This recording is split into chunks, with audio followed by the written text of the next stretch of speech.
Welcome to Retail Retold, the stories behind how that store landed in your neighborhood.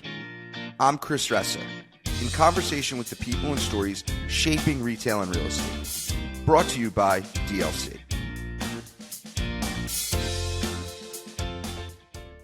Okay. Welcome to Retail Retold, everyone. Today I'm joined by Lÿden Foust. Lŷden is the CEO and founder of Spatial.ai, the makers of Persona Segmentation Live. Is that right? Persona Live Segmentation. We can hyphenate it. That's fine. We can hyphenate Persona Live Segmentation. All right. There you go. Awesome. Well, thank you for joining me today. Yeah, I'm excited, man. Usually it's me asking the questions on my podcast, so it's good to be on the other side of this. Awesome. And for those who don't know, tell everyone about your podcast. Yeah, so the podcast is Consumer Code. It's as geeky as you could possibly imagine. It's about location analytics, and typically I am interviewing either demographers or ethnographers looking at basically the details behind retail growth. Fascinating. And why don't you tell everybody a little bit what you do and what Spatial.ai does? Yeah, cool. So Spatial.ai, we've developed segmentations for retailers to understand who their best customers are. Specifically, the one that most folks know about is the Persona Live segmentation. So companies like Patagonia or Lululemon use this to identify who their top customer segments are. And they're usually doing one of two things with that. Thing number one is identifying where those people are on a map, so you can put locations near them. Or thing number two is targeting those people on digital channels. So this is just marketing initiatives. And ultimately what we're trying to do is help retailers understand their customers so they can gain market share. Got it. I'll ask the question that everyone asks. So how, in today's environment, is AI impacting your world? And what are some of the AI happening as it relates to location analytics, demography, and that space? Yeah, I recently did a special on this. I did a webinar on how location analytics and AI is converging. And right now, to be honest, Chris, not a lot. Because the fundamentals that were developed in location analytics in the 1970s are the still fundamentals that we use. How do you develop trade areas? How do you understand customers? What's the important egress, egress of a location? Those haven't changed. The data changed somewhere around the 2000s, so our ability to understand this better. I believe that the way that we will be using AI in the future in this particular situation is to be able to synthesize information faster and simulate what will happen in the future. And honestly, the simulation is already happening using random forest models. What I have noticed about AI, it has zero spatial awareness. Like you can give it a bunch of text and it'll give you a bunch of stuff back, but to understand that this Starbucks is, this far away from a Target, it cannot understand the map. That's where I still think you need a lot of humans. So the short answer of it, I think it's going to be really good in the near term in explanatory things. Put me a pitch deck together so that I can share this with my real estate team. I don't think it's going to be particularly good in enhancing our ability to do analytics. Not a challenge, but just a thought. So I think spatial AIs are not spatial AI. I think artificial intelligence spatial awareness is good in some areas. So here's what I mean by that. It might not be able on a map, call it miles, but in centimeters, inches, and feet, it's very good. So if I were to tell you, here's a building, and I want you to turn this into a Starbucks based on their prototype, it could design that pretty easily. Yeah, images, the spatial, and there's a lot of different measurements in that. As far as the context of how far a half a mile feels, it might need work on that.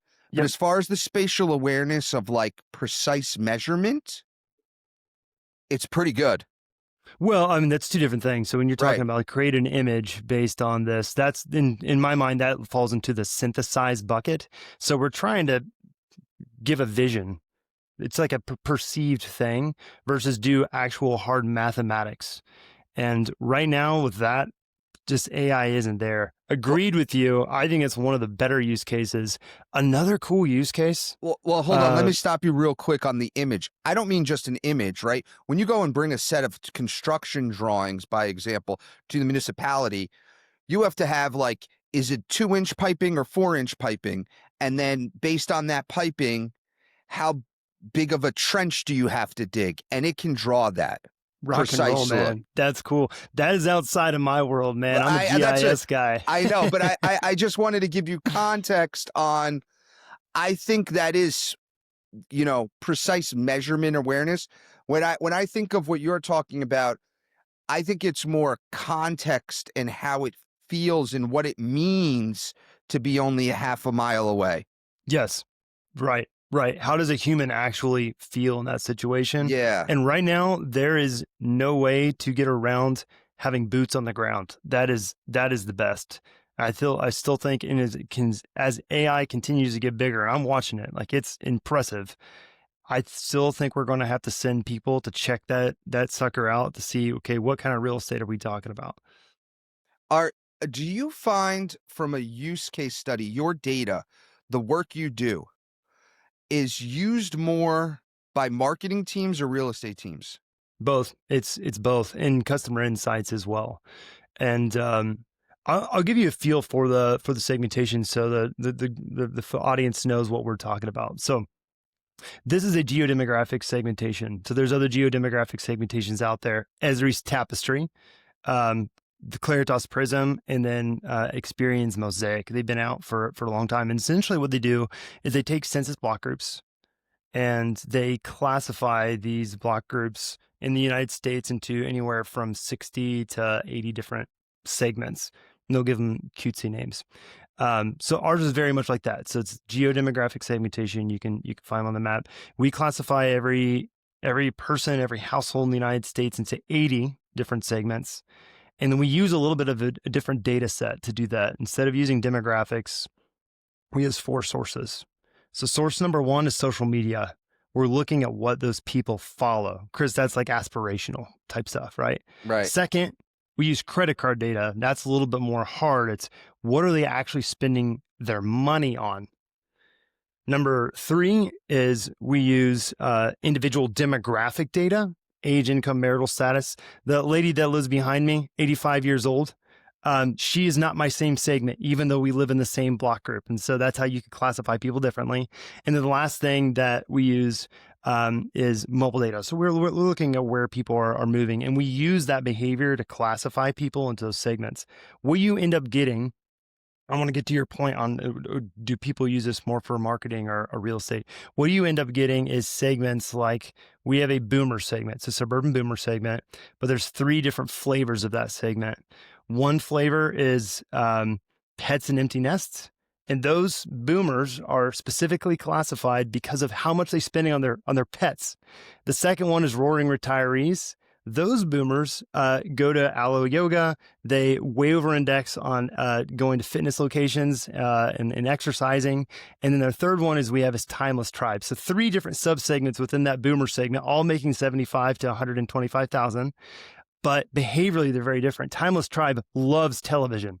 They're watching AMC, and we can see that because we can see what they're following on social media. So it's really used between real estate and marketing teams. The real estate teams are looking specifically at, okay, what are the segments that are spending money on my brand based on my credit card sales, okay, or based on the credit card sales that we get. And then their marketing teams, well, we'll often have retailers that will use it for both, is, okay, we are under penetrating this particular segment in this geography. Let's go target that segment because I see our competitor doing really well with it. Fascinating. And I met you at a real estate conference, and I hadn't seen you or heard of you before this, and I'm pretty plugged in.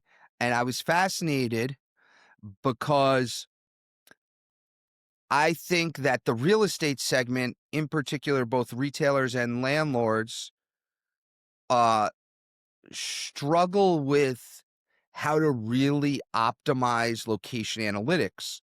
And that's only a part of your segmentation. Hmm. But the way you came across was as a user of location analytics, you don't produce a location analytics tool, but as a user, you were like my dream power user of like understanding location analytics at a deeper level than most of my peers and colleagues on both the landlord and retailer side. So I'd love for you to we only have so much time. I'd love to focus on that piece for a second and give me some context of how you think about location analytics. Let's start there. Yeah, my general view on the category right now. Yeah, let's do that. Yeah, I think dominantly what people talking about in the location analytics space is mobile data, but mobile data is built on top of a map. So when I think about the location analytics space, this is how I break it up. On the bottom, you have a foundation, and that foundation is a map. So that could be Esri map. It could be Map Info. If anybody still remembers that, they're still out there. It could be QGIS, but it's all built on top of latitudes and longitudes. So there's a number of vendors in that map space. And then you have two different types of data. You have people data and places data. Now, mobile data kind of jumps between the two of them, but I really call it a places data set. But there's other places data sets out there. There's Chain XY. So what are all the different brands around a location? Um, there's also data on who owns that center, for example. So that's places data. And then mobile data is how many people are coming and what are the trade areas. Places data. Okay. People data is things like demographics. It's things like credit card data, like who is spending on a brand. It's things like psychographics. So that you have people and places data. And then in the top layer, you have analytics providers. You have folks like SiteZeus that helps retailers predict retail sales. You have SiteWise, you have Calibrate, you have Buxton, you got Placer that also plays up there as well. Ultimately, though, I think what people are really excited about is the mobile data. It is good, and what bums me out about mobile data is there is issues with mobile data. We all know that there's issues with mobile data, and because there's issues, people will absolutely throw it under the rug because they're not using it in context. If that makes sense, just because there are some inaccuracies in mobile data in some places where it can't get the full picture, people will say, "Oh, mobile data is not good. Don't use it." My big stance on this is understand the limitations of mobile data, understand what's good at doing, what it's not good at doing, and then use that in context. And I'll share just a few that stick out to me. So mobile data underrepresents the strength of households that have multiple members or that might be spending on behalf of multiple people. So, for example, if you have mobile visitation data to location, it will count a visit, but a visit doesn't necessarily mean that those people are spending more or less. It's just a visit. And for that reason, it will undercount groups like Hispanics because Hispanics are typically will have higher ticket sizes that they're buying for families. And it will also undercount just large households in general. And you can only understand that when you take that into context of understanding who's the demographics or the psychographics behind the visits and in the credit card information, how much are they actually spending? So that's kind of my general view is people kind of focus and narrow in on one particular metric without looking at the rest of it. Sure. And so that's what it's not great at. What is it great at? Ah, well, if we're talking about mobile data in particular, it's creating trade areas. I mean, uh, people used to have to sit in front of locations. I know this because I did this. I was the guy doing store intercept surveys, marking things off on a map to create trade areas. And now you can not only do that for your own brand, but you can do it for competitors as well, which is just wild. It's wild. Got it. And so creating trade areas is what it's great at. It underrepresents large family sizes. Yeah, that's been my expectation. Not necessarily in visits. Perfectly accurately represents visits. It's just the strength of that particular segment for a brand. And the one of the things that I hear that I think is so uh, interesting, and it's probably just a lack of context from the peers I talk to, is they're very concerned about mobile data and the privacy limitations. So, how deep is how strong is the data given the privacy factors going on in the world today? And one of the things I was fascinated about is you're pretty un you were not concerned about that, and you were not concerned about it because of the ways that the the underlying data is being gathered by these vendors, these providers of the mobile data. So you want to go into like why you're not as concerned about the privacy as maybe some of my peers might be? I wouldn't say I'm not concerned. I think there's plenty of reason to Okay. be to be very concerned. Very is a strong word, but it's already Maryland and Oregon have passed legislation to stop the capturing of the location. I think it's over 1,000 feet or something, which gets really inaccurate if that makes sense. So I think that is a concern generally in this space. Okay. Um, but some people use to get it the whole Apple privacy piece. Sure. They use they're buying data from other apps Mm-hmm. that have the ability to track locations, correct? Yeah. So it's like Gas Buddy, the Weather Channel, Life 360. Yes. Right, and that's where they're getting that data from, right? And that's how they're providing not just my they're not tracking necessarily my general phone and walking into a location, but it's because I'm on this certain app that I subscribe to, and I consented to have Yep. them track me essentially. Yeah, the best example of this is Life 360, where by default the actual functionality of the app is it doesn't work. So Life 360 is for tracking where your family is. It doesn't work unless it's always on. So the SDK has to be always on. That's going to give you the best data. Yeah. And so Life 360 sells its data, Mm-hmm. and people use that to track.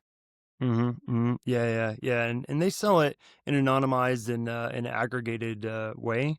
And then what mobile data companies are doing is they're even taking that and they're doing estimations on top of it because obviously that doesn't. It's not a full panel of the United States. So they're looking at the density of devices in a block group versus the total population of that block group to do some sort of normalization on top of it. Got it. Okay. So appreciate those insights. If we were to take a step back and talk about retailers for a second, right now, what do you feel like retailers from all this type of data that you work with are most concerned with or excited about, and why? Mm. I can tell you what I think they should be concerned about and excited about. I don't know if I totally see it happening right Let's now, let's hear it. but there's been a big shift in the economy. And have you heard of Dunnhumby's RPI index? I have heard of Dun. I have. Yeah, retailer preference index, I and they do a have. bunch of surveys around it, specifically around grocery. And it for the longest time, the quality of the product was the most important for grocery. And this year, for the first time, value eclipsed quality. And what we have seen is the ripple effects from that across all retail, I believe. And we are seeing retailers do the best, not that are the cheapest, not that are the most expensive, but they've got the right trade off. And I think that's what we should be thinking about and we should be excited about. In particular, one company that I've been looking at recently, I'm excited about is Dutch Brothers.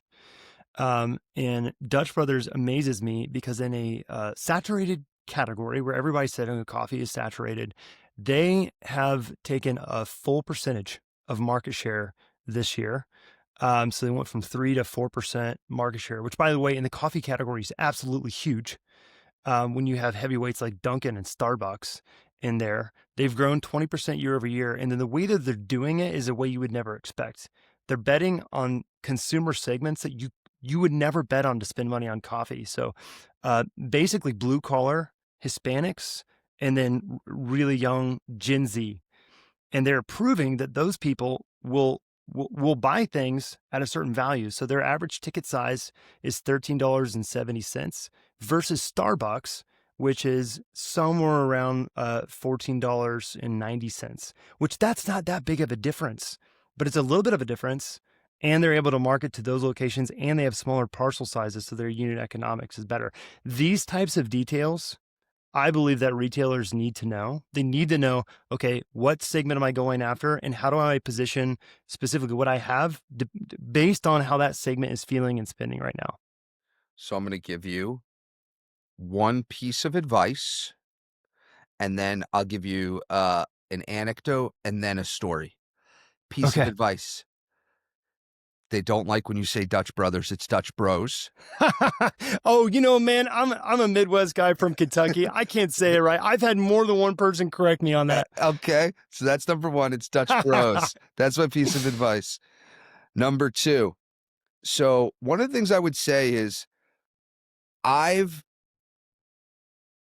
that's fascinated me about Dutch bros is, so I think one of the ways they've tapped into that is energy drinks are a huge part of them.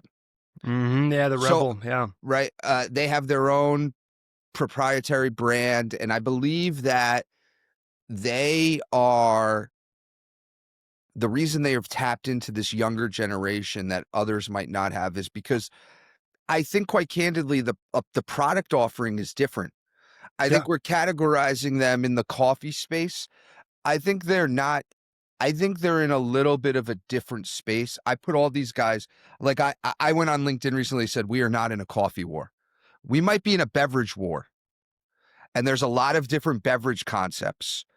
But I think the not on the you mentioned the trade-off, the value proposition is the offer. It's not just the value proposition. I think there's like a different product that they're offering. I think it's Yeah, I agree. so there's that. But here's a story for you. So in like the late 80s, the gym market, right? Only about 5% of the gym market had 5% of the population had a gym membership, something really low like that. And all these gyms would open up, and they were targeting that 5%. And they were targeting that 5%, and it was just it was a zero-sum game. Mm-hmm. One gym would open, and they would take from another, and you had this gym opening, gym going out, and it was like, there was like who had better equipment, who had more of this. And then along comes Planet Fitness, and they said, forget this. I'm not going after that 5%. I'm going to go after the 95%, the person who's not working out right now. And so how do I do that? I'm going to make it really affordable. I'm going to make it less intimidating, right? They had things like Pizza Fridays and Bagel Tuesdays, which were the antithesis of working out and going to a gym, but they got people to Yeah. get gym memberships. And Yeah. so the Go. same as, to your point, like going after this market that people would think you wouldn't go after in that sector. That's what Planet did. And look, now they've exploded, and now they're this, behemoth, because of, who they went after. And there's been a lot of people who have tried to clone a similar business model. And now I think there's either it's like 25, I think it's around 25% of the US population now is a gym membership. So huge increase since that point in time. And I think Planet Fitness was the catalyst of that, of going after this segment that wasn't a gym goer previously. Love it. Love it, man. Yeah.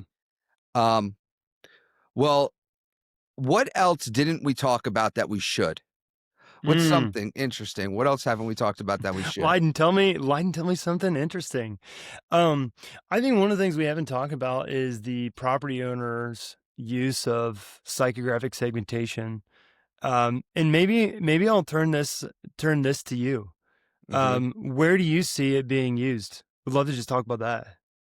So, a lot of people will you know, use Tapestry or something like that and get information.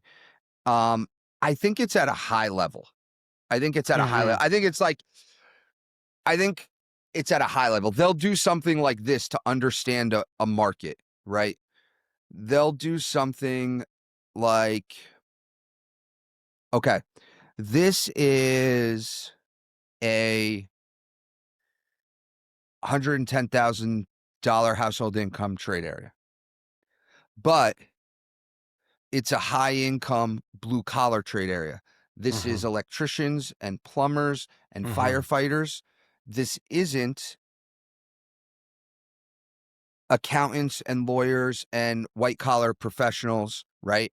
And so that means that, what they like and how they spend could be different. And I think Mm-hmm. that's like, and I'm probably speaking for too many people here, but that's what I've seen. And it for the majority, it feels like it kind of stops at like that type of analysis when it comes to the psychographic information. Demographic information, I think property owners go super granular and super deep. Mm-hmm. As it relates to psychographic information, um, I think a lot of property owners leave that a little bit more up to the retailers Yep. Uh-huh. Right. and less on and take that data aggregation on a little bit less. Know it on what I would call it. It feels like what I described as pretty surface level, but that's what I see. Yeah. I could be wrong, but that's my take of it. Yeah, yeah, yeah. Yeah, fair enough. No, I think that that's a very accurate representation. And if every property owner could describe it as well as you could, we would be in a much better world. Because I think the You majority. don't think they could even do that? No, What no, I just 100%. did? No, no, no, no, no, no, no, absolutely not. Oh, Absolutely wow. not. And that's one of the reasons, like, we primarily work with retailers. So we have over 750 different retailers that use us. Now, that is both direct and through, this is kind of how we met, through our partner Placer, because we'll be lodged into those different mobile data providers. But I actually think it's going to become more important, not just because the retailers are speaking this language, one, but number two is that there's not a lot of vacancy right now. And so what actual retailers you put in there has become more important. And you have the capability of choosing that now. Um, and I'll give you a little anecdote from a company called Brixmor. They were looking at a particular property that they really believed would be awesome property for an organic grocer. They had an anchor tenant that had vacated, and they were looking for a new one. Um, they approached a few organic grocers, and they shared the demographics of that location, and all the organic grocers like, it's okay, like it meets our demographic criteria, but there's nothing that interesting. But then they were able to show, okay, but look at what these people do. These people way over index on following Pure Bar. You can see that they're looking at farm to table things on social media. You can see that they are buying from Aloe Yoga and Lululemon. So they had these characteristics, and they were able to use that data to help land the new anchor tenant. And it turns out it was Trader Joe's. And that totally changes the value of that particular asset, because the Trader Joe's team says, okay, it meets our demographic criteria, but also these are our types of people. And then when you can show that, that's a pretty good sales tool, if that makes sense. And it's good Yeah, for merchandising too. for sure. I think that's great. Know the people at Brixmor, they're great. I thought it was being used more than, I guess you would know more than me than I guess it actually is from a psychographic perspective. Um, but I know retailers are, are Yeah, very, very in tune with it for sure. sure. What else? Anything else we missed that we should be talking about? What's burning? What are you thinking about right now? What am I thinking? I'm not on your podcast. You're asking me what else, and I can add some thoughts to it if you give me something. um, so I think generally speaking, the from the retailer perspective, I think the thing, probably outside of this, some of the things that are interesting me is, I think there are there's like a new expanding retailer like every couple of minutes, it feels like. Mm-hmm. Mm-hmm. The difference is in today's day and age, and what I'm thinking about a lot is if you took like out of every 100 new expanding retailers, it feels like 85 of them are franchise driven. Mm-hmm. And so I'm that's on my mind today a lot is and what's that going to look like 10 years from now, given, and I think generally I come away with that it's more of a positive. I don't know if I'm talking my own book, but the amount of expanding retailers that are franchise driven is pretty fascinating to me. Now, why do you think that's a positive? So a couple of reasons. One, I think generally speaking, the entrepreneur Mm-hmm. is, oftentimes we underestimate how durable a store is with the right entrepreneur. That's They right. The can good they have the operator. they have the ability to potentially sometimes do better than the national brand, that's got all this corporate bureaucracy and has to follow these rules. They can pivot quickly. Now, that changes a little bit when they buy a franchise, but it's still the ownership of that business is not the corporate entity. They get the benefit of the branding, but they get the power of the local entrepreneur. And Yeah. I feel that's why I think there's a positive. And at the end of the day, I struggle to find a bigger catalyst. Well, we can talk about supply and demand, just generally, and the lack of construction, that restriction in supply in retail space. I think franchising has been one of the most under talked about things as it relates to the supply and demand imbalance in retail real estate. And without franchising, we wouldn't have nearly the occupancy we have today. Yeah. Um, Yeah. and so I think about that. That's one of the things that's on my mind today for sure. When and the way that I kind of think through that, it's almost like the difference between a command and control economy versus a democracy, where in the democracy is the franchise owners. These people can go out and make their own individual decisions, and it's based on their hustle. And then the command and control economy, you can make you can move faster as an entity.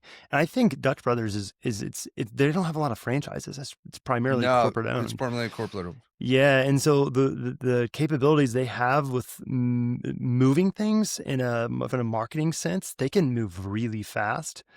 The question is in the day and age when Dutch Brothers is no longer the hot thing, are they going to have the grit at that store level to keep up that the franchise owners inherently have? Because those people are protecting their own livelihood.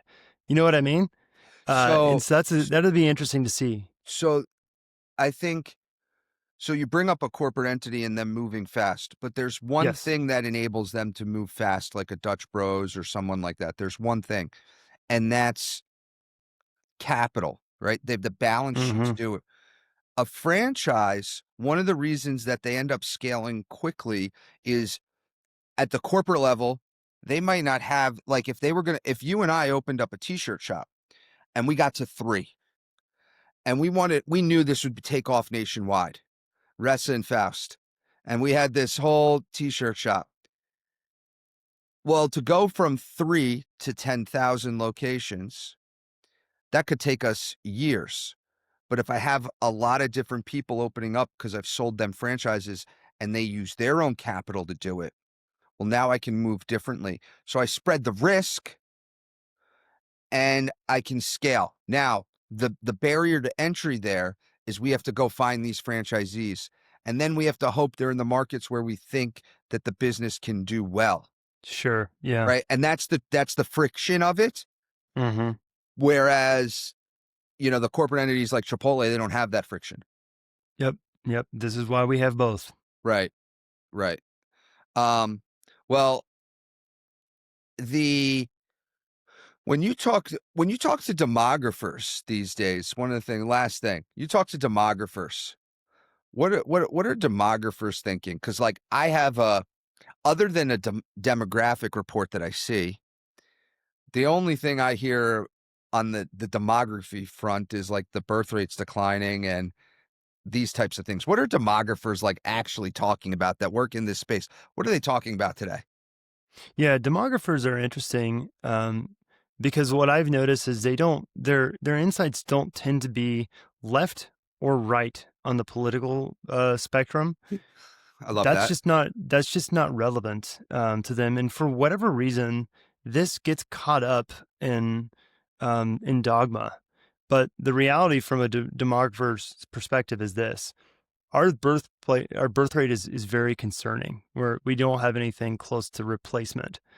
And this is now becoming closer to true in places like Utah, which is the best on some of these metrics. And the only thing that is saving us right now is immigration. And that's just something to consider for a second. The only thing that's actually replacing is immigration. And then for me personally, I grew up on a farm. I was the only that my dad employed a Caucasian person on the farm. The rest of them were all Mexican immigrants. These were the people that were doing the work. And so I think that from a demographer's perspective, that is what they're looking at in particular with this country is, are we going to have the people that will do the work? Are we going to have the people that will replace? And immigration has done that so far. Are they, is there anything like new trend that's hot in the demographer world? There's a lot of questions, and this is getting into a little bit more of sociology. There's a lot of questions around Gen Z and what they will be like.